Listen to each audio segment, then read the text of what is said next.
SSC পরীক্ষা দিতে না পেরে স্কুলের গেটে ক্ষোভের বহিঃপ্রকাশ। শিক্ষার্থীদের সঙ্গে যোগ দিয়েছেন অভিভাবকরাও।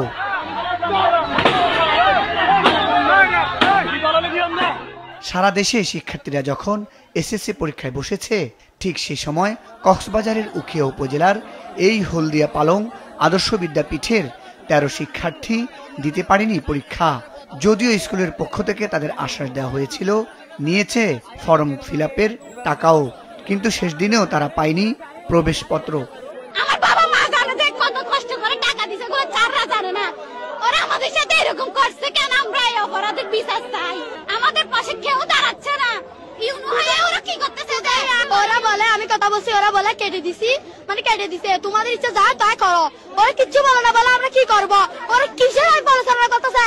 মাধ্যমিক শিক্ষা কর্মকর্তা জানালেন, জড়িতদের বিরুদ্ধে ব্যবস্থা নেওয়া হচ্ছে।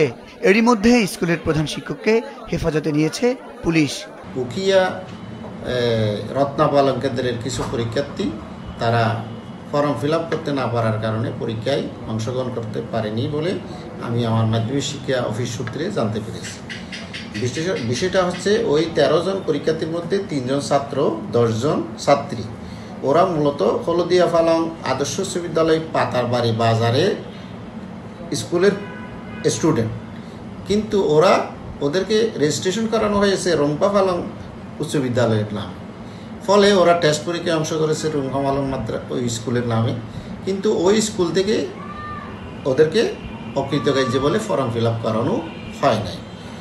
ফলত ওই স্কুলের সাথে প্রধান শিক্ষক নুরুল আমিন আমাকে জানিয়েছে যে নুরুল আমিন ওনার সাথে যোগাযোগ না করে ওই স্কুলের সভাপতি বা পরিচালক জহিরুদ্দিন ভুইয়া এবং হলদিয়া পালং স্কুলের প্রধান শিক্ষক মোহাম্মদ ইউনুস যোগসাজশ করে প্রতিটা স্টুডেন্ট থেকে ৫,৫০০ টাকা ফর্ম ফিল আপ ফি এবং ৫০০ টাকা কেন্দ্র ফি নিয়ে উত্তর বড়বিল উচ্চ বিদ্যালয়ের প্রধান শিক্ষক সাদ্দাম হোসেনের সাথে একটা কন্ট্রাক্টে লিপ্ত হয়েছিল, রেজিস্ট্রেশন কার্ড ট্রান্সফার করে ওই উত্তর বড়বিলের নামে ফর্ম ফিল আপ করাবেন।